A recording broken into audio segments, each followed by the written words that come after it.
Olá pessoal, sejam muito bem-vindos a mais um episódio do Metro Quadrado Cash, o nosso guia imobiliário. E hoje nós estamos com um tema de extrema importância, que é o direito imobiliário. E não podíamos deixar de trazer uma pessoa de peso, a doutora Adriana Bandeira. Seja muito bem-vinda, doutora. Gostaria que a senhora se apresentasse um pouquinho para o nosso público. Bom dia, Diego. Primeiro eu gostaria de agradecer, a alegria estar aqui com vocês. Eu sou Adriana Bandeira, eu sou advogada com especialização em Direito Imobiliário. Presto assessoria jurídica à Greenfinet Imóveis Imobiliária. Sou sócia fundadora do Bandeira e Campos da Advocacia. Faço parte da Comissão de Direito Imobiliário da OAB Bahia e sou assessora jurídica do Instituto Geográfico Histórico da Bahia. Minha atuação é focada em direito imobiliário, em direito contratual e sempre busco unir a técnica jurídica com soluções práticas para as pessoas e para os negócios. Maravilha, você já pode sentir que é uma pessoa de peso, uma excelente doutora que pode nos auxiliar em tudo que a gente tem sobre as dúvidas desse mercado.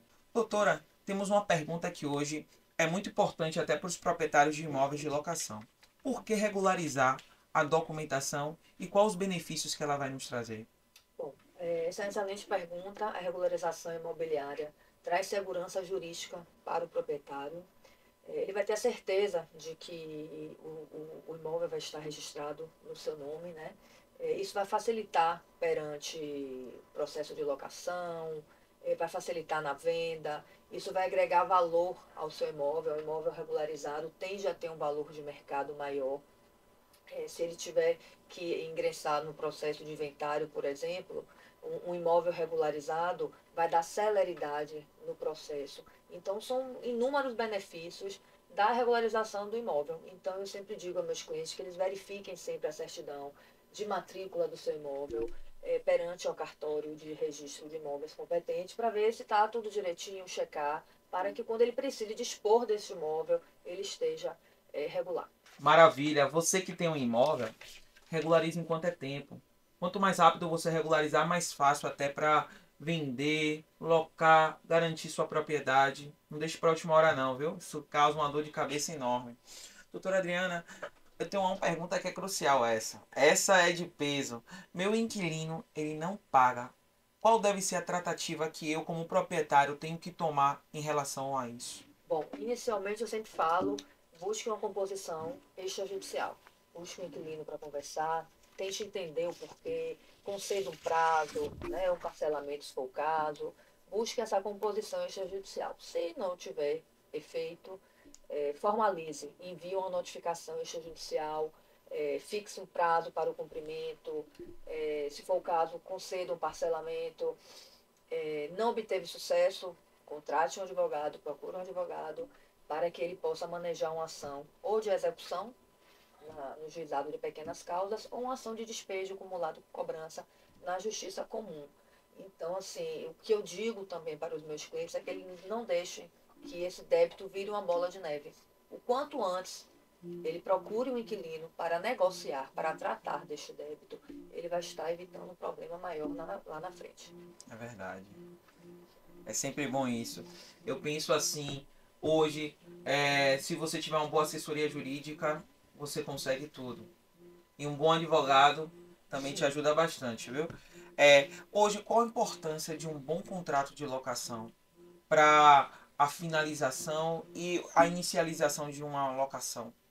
Bom, um contrato de locação é a base, né? É o documento que vai garantir, que vai fixar os direitos e os deveres de ambas as partes. Então, o contrato de locação é um documento que deve ser preferencialmente redigido por um advogado, né, para entender todo o contexto daquela locação, todos os direitos que ele vai inserir naquele documento, ele vai fixar as garantias das partes, ele vai fixar obrigações em caso de um descumprimento do contrato. Então, o contrato tem que ser redigido com técnica, tem que ser um contrato claro, transparente para ambas as partes, para que confira, para que dê robustez àquele negócio e segurança jurídica. Maravilha. Tá vendo? Por isso que é a importância de você não fazer aquele contrato que o corretor faz. É a importância de sempre ter uma assessoria jurídica. Isso é importantíssimo. Porque o início e o final da locação sempre vai se necessário, a gente está analisando o contrato. Doutora Adriana, hoje, quais os principais cuidados jurídicos que o proprietário tem que ter? Bom, o proprietário, né, se tratando de uma locação de imóveis, deve sempre ficar atento à documentação do inquilino, à documentação do seu imóvel perante o cartório de registro e buscar sempre a assessoria jurídica de um advogado para formular o contrato de forma clara, garantir os seus direitos, os seus deveres, não é? No caso de descumprimento daquele contrato, quais as medidas que ele vai tomar juntamente com o advogado. Então, é imprescindível a assessoria jurídica para que ele possa fazer um negócio com segurança para ambas as partes. Hoje, doutora Adriana, eu tenho um inquilino e para vender o meu imóvel com inquilino, quais seriam as precauções que a gente deve tomar? Bom, a gente sabe que pela lei do inquilinato tem o direito de preferência, né? Já que o inquilino está no imóvel, primeiro ele tem que ser consultado, dá para ele a oportunidade de adquirir o imóvel, né, com prazo de 30 dias. Então, isso tem que estar redigido no contrato, tem que ficar claro para o inquilino no ato da alocação que o proprietário tem esse desejo de vender o imóvel e sempre que possível também, como eu digo, ter um advogado para entender aquela situação contratual e redigir o contrato de uma forma que atenda a ambas as partes. Uma observação bem clara: cada proposta que acontecer, se reduzir um valor, tem que ser passado para o inquilino. Exatamente. Para o inquilino, que ele tem o direito de preferência. Então, se reduzir Sempre. o valor, tem que ter. Se tiver uma nova proposta, se inicialmente o proprietário deseja vender aquele imóvel, vamos supor, no valor de 300 mil, o inquilino tem que ter o direito de preferência daquele valor. Se de repente o proprietário não vendeu pelos 300 mil e resolveu vender por 280, porque tem um terceiro interessado no imóvel, ele tem que oferecer novamente ao inquilino pelo valor de 280 mil. E quantas vezes for a redução ou a forma de pagamento, o inquilino, pelo direito de preferência, tem que ser consultado. Uma dúvida que eu tenho: mesmo que o inquilino tenha rejeitado a priori, ele tem que ser consultado novamente? Precisa ser consultado. Se a proposta mudar, sim. Toda vez que houver alteração na proposta, o inquilino tem que ser consultado. Tá vendo? Importante, isso é muito importante para a pessoa que quer vender o seu imóvel de forma tranquila. Isso é crucial. Adriana, me conte um caso recente que vocês pegaram para ilustrar aqui uma situação que acontece no nosso cotidiano. Bom, vou relatar um caso recente do escritório de um contrato de locação que foi celebrado de um imóvel, de uma casa no litoral de Salvador. E o inquilino, o contrato foi bem redigido, foi feito mediante uma imobiliária, assessoria jurídica e a locação se iniciou. O inquilino realizou várias benfeitorias nesse imóvel e benfeitorias voluptuárias, que são as benfeitorias de embelezamento. Ele instalou uma piscina, ele mudou o portão que era manual para um portão elétrico, e todas essas benfeitorias ele não solicitou autorização do proprietário do imóvel. E agora, no ato da devolução do imóvel, ele justifica que, mediante essas benfeitorias, ele teria um valor agregado no imóvel e ele gostaria de ser indenizado. Né? Só que essas benfeitorias não estavam previstas no contrato de locação e, pela lei do inquilinato, as benfeitorias voluptuárias somente são indenizáveis mediante autorização expressa do proprietário.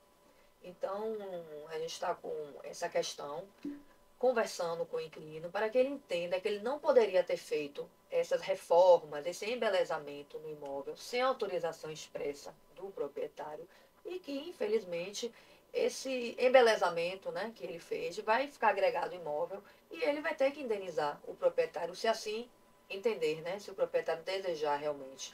Ou as benfeitorias vão ficar agregadas e o proprietário vai aceitar o imóvel desta forma, ou o inquilino vai ter que arcar, né, com a indenização referente aí essa modificação, porque nem sempre a modificação que o inquilino faz, o que ele vislumbra para aquele imóvel, é interessante para o proprietário. Então, para ele é interessante ter um portão de elétrico e uma piscina no jardim, mas para o proprietário não é. Então, é necessário que todas essas questões estejam alinhadas no contrato de locação para que traga segurança para ambas as partes e que, para na devolução do imóvel, não traga consequências e nem conflitos entre o proprietário e entre o inquilino. Maravilha, tá vendo? É muito cuidado na hora de você fazer mudanças no apartamento ou no imóvel de qualquer pessoa que você esteja alocando. Porque o que acontece? Acontece nesse caso aí. A gente tem que pedir autorização prévia, até para que se for algo de urgência. A gente precisa pedir.